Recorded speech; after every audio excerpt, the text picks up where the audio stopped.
আপনি যেটা বললেন আমার এই যে নাসিরুদ্দিন পাটোয়ারি এই যে কিসের লক্ষণ লেখছেন, ঠিক আছে, লক্ষণ না তো, এটা এটা তো তাদের প্রাপ্য ছিল। শুনেন, আপনি যখন ফ্রাঙ্কেনস্টাইন পয়দা করবেন, সেই ফ্রাঙ্কেনস্টাইন তো আপনাকে খাবে। এরা মবের জনক না শুধু, এরা মবের মহাজনক আপনি বলতে পারেন। অবশ্য মহাজনক আরেকজন, এদের পর্দে কে পিছে কে পর্দে কে চলি কে পিছে কে, সেটা তো ডক্টর ইউনূস তো আছেই। উনি হলেন তাদের আসল নাটের গুরু। পাটোয়ারি মনে করেছিল যে আমি যেভাবে বিএনপির নেতাকে গালি দিতে দিতে দিতে দিতে কোমায় পাঠায়, সিঙ্গাপুর পাঠাই, আমার সে মুই কি হনুরে। পাটোয়ারি ভুলে গেছে আমাদের। তাহলে একটা গল্প দিয়ে শুরু করি। আমাদের এলাকায় এক রাজাকার ছিল, বুঝছেন, বিখ্যাত রাজাকার, না দুঃখ কুখ্যাত রাজাকার। তো সব মুক্তিযুদ্ধের লোক, এটা কি সত্য ঘটনা, আমাদের সিমলা সবাই এটা মুখে মুখে জানে। বলছে তো সবার গরু, তো মুক্তিযুদ্ধের পক্ষের যারা, তাদের তো গরু খাওয়া শেষ, তাদের গরু ভেড়া ছাগল তো রাজাকার আলপদররা। কারণ বাউসি ব্রিজ আমাদের ওইখানে সিমলা বাজার থেকে আমার নানি বাড়ি যাইতে রাস্তা, সেখানে আমার মামার বাড়ির যে রাস্তার মধ্যে ব্রিজ পড়ে, সেটা 1 কিলোমিটার বা 2 কিলোমিটার ওইখানে ছিল ক্যাম্প। সুতরাং বুঝতেই পারছেন যে কারো মুক্তিযুদ্ধের পক্ষের মানুষের গরু ছাগল ভেড়া ছিল না, যাও ছিল রাজাকার আলপদর দখল করে নিয়েছে। আজকাল তো যারা আওয়ামী লীগ করে মুক্তিযুদ্ধের পক্ষে, তাদের তো বিবিকেও দখল করে নিয়েছে, এটা তারা হালাল, এটা ঘোষণাও দিয়েছে, এটা আপনারা শুনেছেন। তাহলে 71-এ কি করেছে এটা তো বুঝতেই পারতেছেন।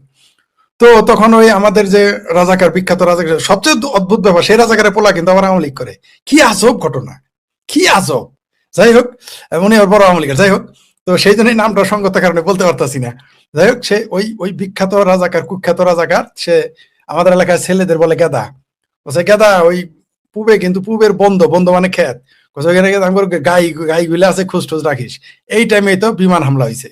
বিমান হামলাতে কই দেখ দেখ আমগরে বিমান যায়, আমগরে বিমান যায়, মানে পাক বাহিনীর বিমান দেখলে কই তো আমগরে বিমান যায়। কিরকম রাজাকার বুঝতে পারছেন তো। এই মুহূর্তে বিমান হামলা করছে, করার পর তো তার সব গরু মারা গেছে। তখন বাজান এই আমগরে গায়ে আমগরে বিমান তো আমগরে গরুই মারলো। ঠিক আছে, কয়টি কি হলো, বাজান আমগরে গরু তো আমগরে বিমান আমগরে গরুই মারছে। এটা আমাদের শিমলা বাজারের সরিষাবাড়ি সত্যি ঘটনা। তো এই মুহূর্তে আমি যা দেখতেছি যে আমার ভাবির পোলার কথা বললেন, মব ভায়োলেন্স হয়েছে, ভাবির পোলা কয় সে বাস। ঠিক আছে, আল্লাহর কাছে এখন সাহায্য না চাই, ভাবির পোলা কইতেছে সে বাস সে বাস, মানে আমার ভাবির পোলার বিমান এখন ভাবির পোলার উপরে হামলা করছে। তা আমরা এবার একটু মজা নেই, আমরা আলহামদুলিল্লাহ বলি। আবার দেখেন, আবার রাগ করেন না আপনি আবার যে আমরা মরার সময় কেন আলহামদুলিল্লাহ বলি, কারণ আপনি কূটনীতিক, আপনার জন্য ভাষা খুব শক্তভাবে ব্যবহার করতে হবে, নাহলে বিপদে পড়বো।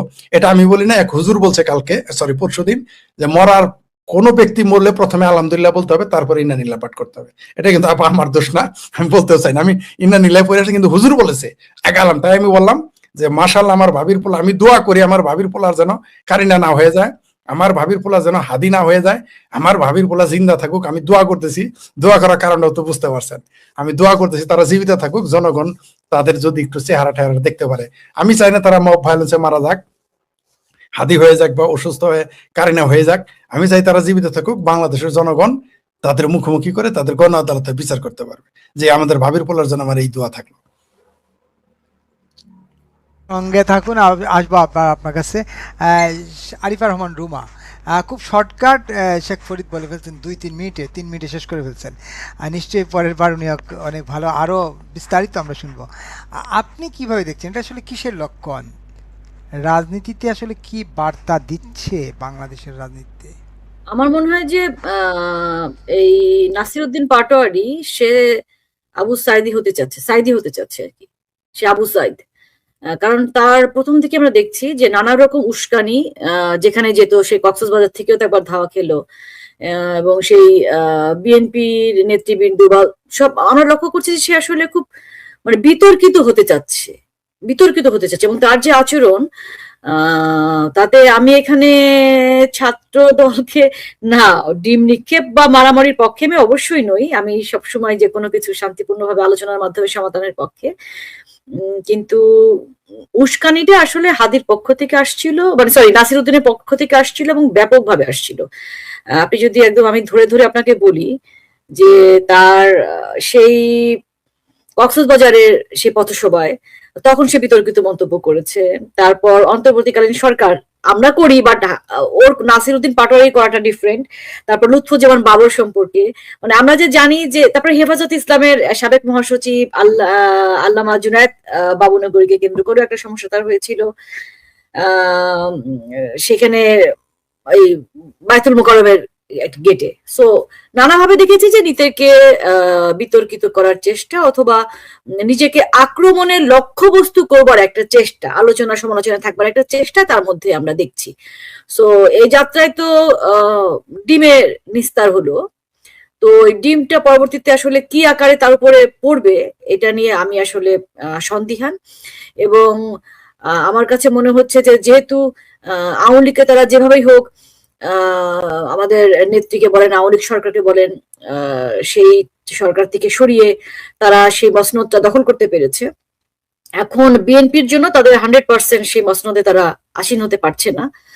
সো সে নিজেকে আবার আবু সাইদ করে বানিয়ে এরকম মানে একটা ভালনারেবল পরিস্থিতি তৈরি করতে চাচ্ছে কিনা, এটা আমার কাছে মনে হচ্ছে যে হতে পারে। আসলে সবই তো অনুমান নির্ভর, আমরা তো এদেরকে চিনতামও না, জানতামও না, এদেরকে নিয়ে রিসার্চ করবো এত লম্বা সময় ধরে ব্যক্তি পাটোয়ারিকে নিয়ে রিসার্চ করবার সময় আসলে নেই।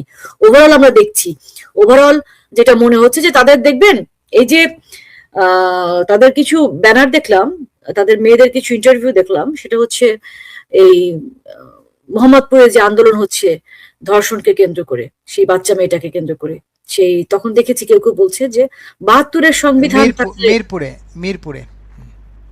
মিরপুরে আন্দোলনটা হচ্ছে মিরপুরে। হ্যাঁ, তো এই ৭২-এর সংবিধান থাকলে নাকি এরকম হবে ধর্ষণ টর্ষণ। হ্যাঁ, বাট আমরা দেখেছি যে শরিয়া আইনটা হইলে তখন আর এটা থাকবে না। কিন্তু আমরা দেখেছি যে সবচেয়ে বেশি বলাৎকার হয় মাদ্রাসায়। এটা কিন্তু মুখের কথা বলছি না, এটা আপনারা যদি আপনারা একটু পরিসংখ্যানটা ঘেটে দেখেন তাহলে দেখবেন যে শিক্ষকের ক্ষেত্রে যদি দেখেন ওভারঅল স্কুলের শিক্ষার্থীদের তুলনায় মাদ্রাসায়, কারণ বলাৎকারের যে ঘটনাগুলো ঘটে আপনারা জানেন যে কোন শ্রেণীর ছেলেরা আসলে মাদ্রাসায় কমই মাদ্রাসায় পড়াশোনা করতে চায়, একদমই নিম্নবিত্ত, নিম্ন মধ্যবিত্ত, খুবই রেয়ার। সো আমি অধিকাংশের ক্ষেত্রে বলছি, যেহেতু ওখানে খাবারটা ফ্রি থাকে, মাটা হয়তো গার্মেন্টস এর কাজ করে, বাচ্চাটাকে মাদ্রাসায় দিয়ে মা নিশ্চিন্তে গার্মেন্টস এর কাজ করতে পারে, এরকম সিচুয়েশন। তো এই ধরনের ফ্যামিলির ক্ষেত্রে যখন মেয়েদের ছেলেদের ক্ষেত্রে এই ঘটনা ঘটে, বলাৎকারের ঘটনা ঘটে, এই যে রামিসার কথা বলছে, হ্যাঁ, তো সেই বলাৎকারের ঘটনা কিন্তু সবাই থানায় লিপিবদ্ধ করে না, সবাই কিন্তু মামলা করতে আসে না, মামলা করে খুবই কম। সেই মামলার সংখ্যা ধরে আমি বলছি, সেই সংখ্যাটা যদি আপনি ধরেন সেখানে আপনি দেখবেন যে বলাৎকারের সংখ্যা অনেক অনেক বেশি।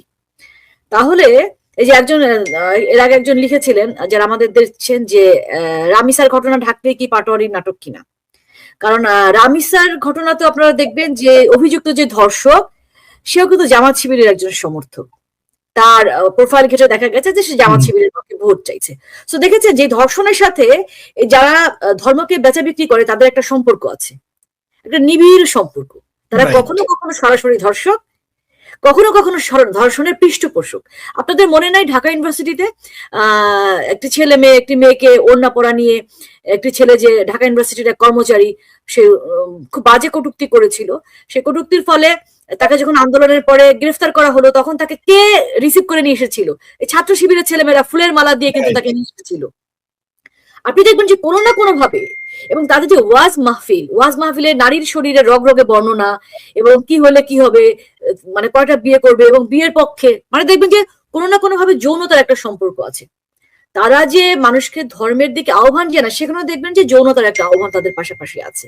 ইভেন তারা বেঁচতে গেলে কি পাবে সেখানেও কিন্তু একই বিষয়, ঘুরের বিষয় চলে আসছে ঘুরিয়ে পেঁচিয়ে।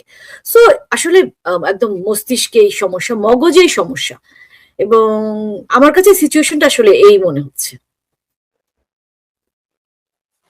আপনি আপনার ইয়ে করেন, আপনার কাছে আবার আসবো।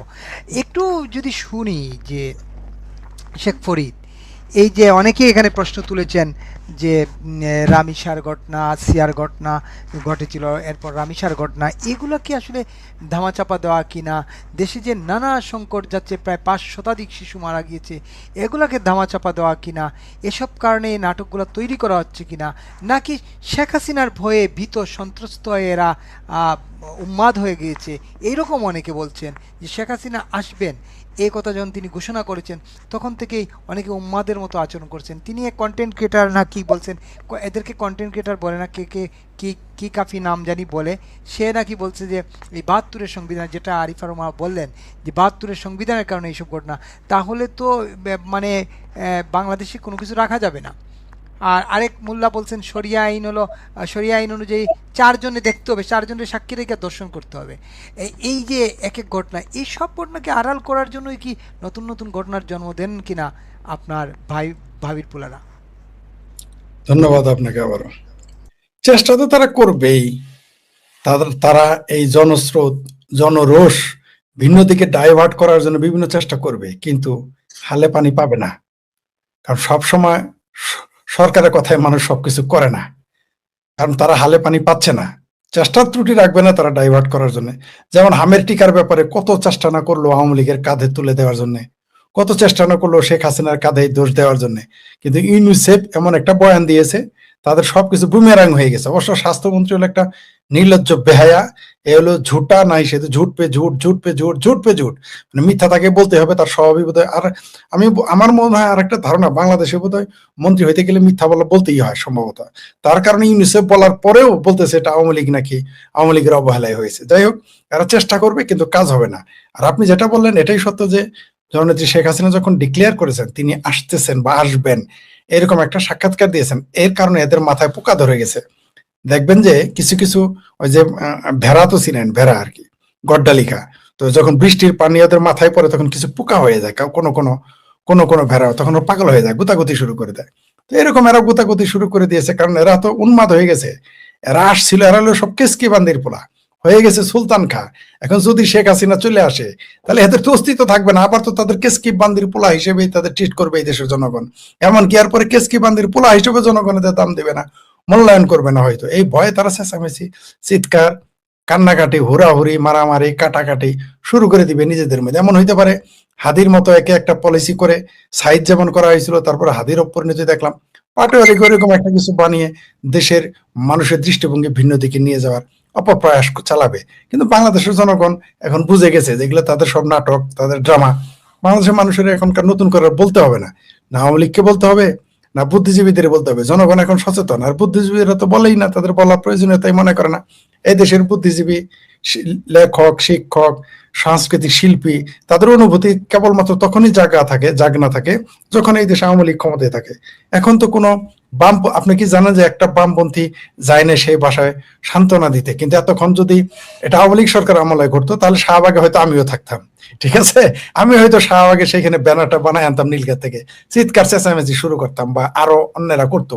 কেউ তো এর জন্য একেবারে এই মুহূর্তে যদি যে ঘটনাটা ঘটেছে এটা যদি আওয়ামী লীগের আমল হতো, শাহবাগে দেখতেন কেউ কেউ তো নরেন্দ্র মোদীকেও গালিগালাজ করতো। অনেকে হয়তো ভাববেন যে এটা আমি বানিয়ে বললাম, জি না, এটা আমি দায়িত্ব নিয়ে বললাম। আমরা অনেক মানববন্ধন করেছি আওয়ামী লীগের আমলে, যেখানে শিশু নির্যাতন বা বলৎকারের বিরুদ্ধে যখন আন্দোলন করতে গেছি বামপন্থীদের দেখতাম নরেন্দ্র মোদীকেও গালাগালি শুরু করতো। তো আওয়ামী লীগ থাকলে তাহলে কি হইতো তো বুঝতেই পার। কিন্তু এখন কাউকে আপনি খুঁজে পাবেন না, কোন শিল্পী, অভিনেত্রী কারো আসমানও কাঁপে না, জমিনও আর কাঁপে না। 7 বছরের শিশুকে ধর্ষণ করে তাকে কেটে পিস পিস করে রেখে যায়, এই খবর পাওয়ার পর কারো আসমান জমিন কাঁপে না, কারণ এখন $50,000 অ্যাকাউন্টে যায় নাই, বা $5 লাখ অ্যাকাউন্টে যায় নাই। আবার আজকাল এটাও বলা যায় না, অনেকে রাগ করে, এখানে নাকি স্বতঃস্ফূর্ত বিপ্লব হয়েছিল। তো স্বতঃস্ফূর্ত বিপ্লব হইলে, জুলাই সন্ত্রাস যদি স্বতঃস্ফূর্ত বিপ্লব হইতো, তাহলে 3 মাস না যেতেই এই মুসলেখা স্বরাষ্ট্রমন্ত্রীকে দেখে মানুষ ভুয়া ভুয়া স্লোগান দেয় কেন? তিনি তো প্রধানমন্ত্রীর চেয়ে তো বড় মন্ত্রী। এখন বাংলাদেশে কোন মন্ত্রী স্বরাষ্ট্রমন্ত্রী হাতে নাই? এদেশের আইনমন্ত্রী বলে স্বাস্থ্য মন্ত্রণালয় নিয়ে কথা, স্বাস্থ্যমন্ত্রী বলে আইন নিয়ে কথা, মানে বুঝে উঠতে পারি না। বুঝতে পারছেন? আপনি তো একজন ডিপ্লোম্যাট, আপনি এটা ভালো বলতে পারবেন যে এই দেশে কে যে কোন মন্ত্রী আমরা এখনো বুঝতেই পারতেছি না। আর তারেক রহমান প্রধানমন্ত্রী নাকি তিনি বাংলাদেশের ম্যানেজার, কিছুই বুঝি না আমরা।